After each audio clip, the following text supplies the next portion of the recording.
I had been walking for hours. Utah is beautiful, but when you've been stuck on an empty road with no towns in sight, it starts to feel endless. I was tired, hungry, my feet ached, and I was out of water. I was starting to think I'd have to sleep on the side of the road when I heard it. A car. I turned, my heart leaping as a truck came into view. It slowed, then pulled over. The window rolled down, and inside was a man in his 40s, maybe early 50s. Friendly face, neatly dressed, smiling. "Where are you headed?" he asked. I told him. "I can take you most of the way," he said, still smiling. I didn't think twice, I got in. At first, everything seemed normal. We talked a little. He asked the usual questions. Where was I from? Why was I hitchhiking? Did my family know where I was? But something about the way he asked made me feel uneasy. His smile never faded, not once. Even when he wasn't talking, he just kept smiling. I started watching him more closely. His hands on the wheel, too still, his eyes barely blinking. Then after a while, he said something that sent a chill down my spine. "You know, before I drop you off, we should make a quick stop." I tensed. A stop?" I asked. "Yeah," he nodded, eyes still fixed on the road. "My family would love to meet you." My stomach twisted. "Your family?" He nodded again, still smiling. I forced a laugh. "I don't want to be a bother. Really, you can just drop me off anywhere." "Oh, no bother at all," he said. "They love meeting new people." Then, he turned off the highway. I stared out the window. The road was getting darker, no houses, no streetlights, just trees. We should have been getting closer to town. Instead, we pulled up to a church, not a house, not a cabin, a church. It looked old, crumbling, and standing outside were people, all dressed in robes, all smiling. "Welcome, brother," one of them said. I felt my heart pound. Something was wrong. I needed to get out. I forced myself to stay calm. I really need to use the bathroom," I said, forcing a nervous chuckle. The man's smile never faded. He looked at one of the robed figures and nodded. "In the back," they said. I walked slowly, carefully, but I wasn't heading to the bathroom. I was heading for the back door. The second I was outside, I ran. I didn't look back, didn't care if they heard me, I just ran. Branches tore at my clothes, my breath coming in sharp gasps. My legs burned, but I didn't stop. Then, I saw headlights, a truck, a real one. I burst onto the highway, waving my arms like a maniac. The truck skidded to a stop. I barely managed to climb inside. "Drive, please, just go." The trucker didn't ask questions, and as we sped away, I turned back one last time. They were standing there, at the edge of the trees, watching, smiling. I don't know what would have happened if I stayed. I don't know what they were planning. But I do know one thing. I'll never hitchhike again.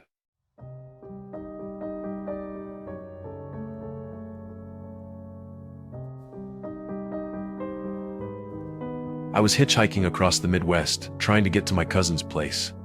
It wasn't my first time hitching a ride, but it was my first time doing it alone. I had been walking for hours, nothing but open road, the occasional rundown gas station, and miles of emptiness. So when I saw the old pickup truck slow down and pull over, I felt relieved. The driver leaned out, middle-aged, maybe in his 50s, rough-looking but normal. "Where you headed?" he asked. I told him. "Hop in," he said with a friendly nod. I didn't think twice, I got in. At first the ride was fine.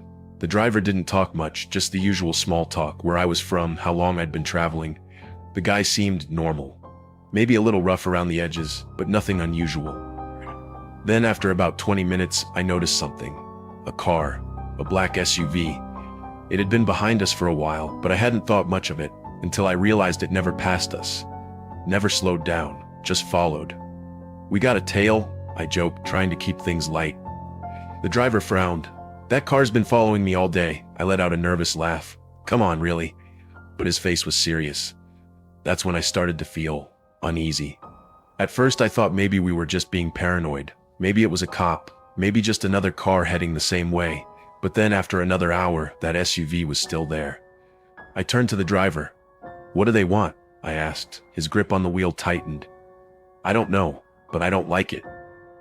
Then suddenly, he slammed on the gas. The pickup lurched forward, the engine roaring as we sped down the highway. I turned back. The SUV sped up too. Now I was scared. Maybe it's just a cop? I tried again, my voice shaking. The driver shook his head. "No," he muttered. "They want something else."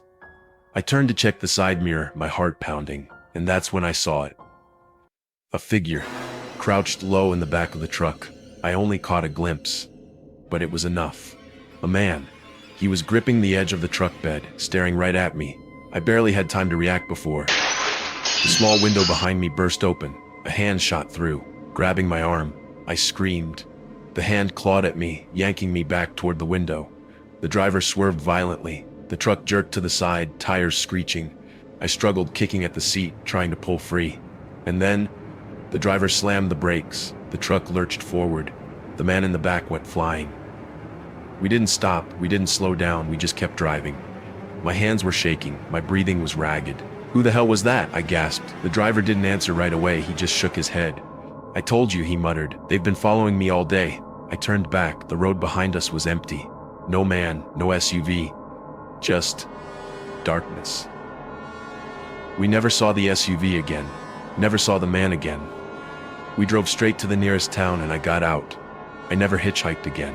And to this day I still wonder, who were they? What did they want? And the part that haunts me the most, the hand that grabbed me. It was ice cold, like it had been dead for hours.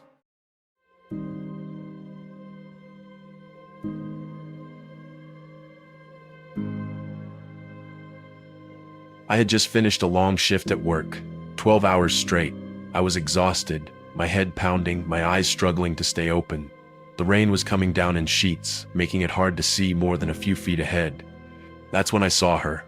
She was standing on the side of the highway, completely soaked, her thin clothes clinging to her. She wasn't waving, wasn't calling for help. She just stood there. I didn't even think. I pulled over. The second I stopped, she climbed in. Didn't say a word, just shut the door and nodded in thanks. Her clothes were strange, old, faded, like they hadn't been washed in years. Something about her felt off. "Where are you heading?" I asked, trying to break the silence. "Home," she whispered. Her voice was soft, distant, like she wasn't really there. The drive was uneasy. She didn't move, didn't shift in her seat, didn't shiver, even though she was soaked. Every few minutes I glanced at her. She just stared out the window. No blinking, no adjusting her hands, just staring. Then suddenly, she spoke. "Turn here." She was pointing to a small dirt road. I hesitated. The road was narrow, disappearing into the trees. No streetlights, no houses, just darkness. But I didn't want to be rude, so I turned. We drove deeper into the woods, the road turning into uneven gravel. Then up ahead I saw it. A house. But not a normal house. It looked abandoned. The windows were shattered. The roof was caved in. The whole place looked like it was rotting from the inside out. I felt my stomach twist. This wasn't right. She turned to me and smiled. "Thank you." Then she stepped out and walked toward the house. I watched as she stepped onto the porch, and then she vanished. Not like she ran inside, not like she slipped out of sight. She just wasn't there anymore. 1 second she was walking, the next, gone. I blinked. The house was completely empty. No lights, no movement, just a dead, hollow shell. I slammed my foot on the gas. I got out of there. The next day I told a local about it. An older guy, probably lived there his whole life. As soon as I mentioned the house, his face went pale. "That house has been empty for 30 years. My throat went dry. "No, I saw her go inside." He shook his head. "The woman you saw, she died in a car accident on that road." I didn't say anything. I just sat there, my hands still shaking.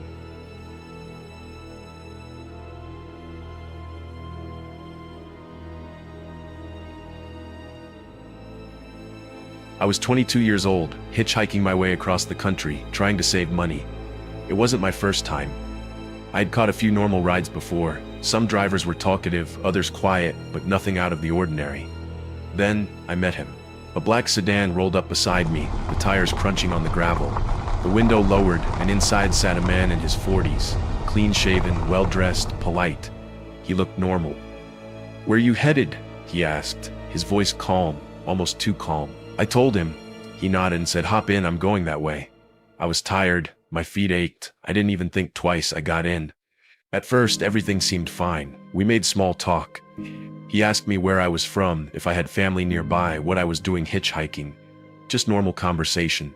But then I started noticing something weird. He never blinked, not once. At first I thought maybe I just wasn't paying attention, but after a few minutes I started watching him closely. Still, no blinking. His eyes were locked on the road, unflinching, unmovable, like he wasn't even human. My stomach twisted. I tried to laugh it off in my head. Maybe he had dry eyes. Maybe he was just one of those people who blinked really, really slowly. But something felt wrong. I asked him, "So where exactly are you headed?" He didn't answer right away. Then finally, in the same flat, emotionless tone, he said, "Oh, just a little further." Something in the way he said it made my skin crawl. Something about the way he said it made my stomach drop. I pulled out my phone. No service, of course. I stole a glance at his hands. His knuckles were white, gripping the wheel so tightly it looked like his fingers might break. Then I noticed we were going faster. Not enough to be obvious, but enough for me to feel it. I shifted in my seat. "Hey, I think this is far enough. You can drop me off here." No response. "Hey," I said louder. Nothing. He just kept driving, his expression blank, his eyes never leaving the road. I reached for the door handle. It didn't budge. My stomach dropped. The lock was gone. I was trapped. I swallowed hard. "I really need to get out now. Please, just pull over." Still nothing. His lips twitched, almost like he was about to smirk. And then, he turned his head, his eyes locked onto mine, and for the first time since I got in the car, he smiled. But it wasn't a normal smile. It was too wide, too forced, too unnatural. Then, finally, he spoke. "Why are you scared?" His voice was different this time, deeper, almost mocking. My hands were sweating, my heart was pounding. "I'm not scared. I just really need to get out. You can stop the car now." The smile didn't fade. He just kept staring at me. Then in a whisper he said, "You're going the wrong way." I felt ice in my veins. I wasn't even sure what that meant, but the way he said it, it was like a threat. Like he knew something I didn't. Then, without warning, he slammed the brakes. The car skidded onto the shoulder, dust kicking up around us. He never took his eyes off me. I didn't wait. I threw the door open and bolted. I ran as fast as I could, heart pounding in my ears. And when I finally turned around to look, the car was gone. No dust, no sound, no taillights in the distance. Just an empty road. I stood there, chest heaving, trying to process what had just happened. 1 second, the car was there. The next, it was gone. To this day, I don't know what happened. Was he a real person, or was he something else? Something that wasn't supposed to be on that road. And the part that haunts me the most, he never blinked.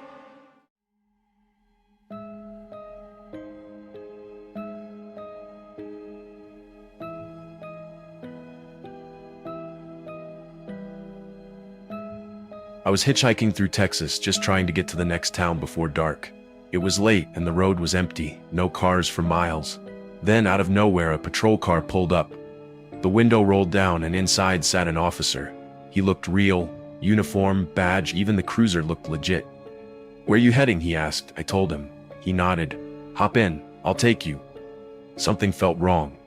I hesitated, but what choice did I have? Texas highways are long and empty. Walking alone at night wasn't any safer. I got in. For a while we drove in silence. Then I started noticing things. His uniform, something was off. No patches, no name tag, and his badge, scratched out, completely unreadable. My stomach started to tighten, but the worst part, his gun holster, empty. I tried to stay calm. Maybe he wasn't armed for some reason. Maybe he was just off duty. But something about it wasn't sitting right. Then he caught me looking. "Problem?" he asked, his voice flat. I forced a laugh. "No, just, never been in a cop car before." He didn't smile, didn't say anything, just stared at the road and kept driving. That's when I noticed we weren't heading toward any town. We were on a back road. Empty fields stretched for miles, no houses, no streetlights. Just darkness. He pulled over, turned the engine off, then he turned to me. "Get out." My throat went dry. "What?" I said, "Get out." My hands shook as I unlocked the door. I stepped out slowly, gripping my backpack, heart pounding. Then I ran. Behind me I heard him screaming, not words, just loud, angry, inhuman sounds, like he was furious I had left. I didn't stop, didn't look back, just ran into the dark. After what felt like forever, I found a gas station, and parked outside, a real police car. I ran up, breathless, shaking. I told them everything. They exchanged looks. One of them frowned.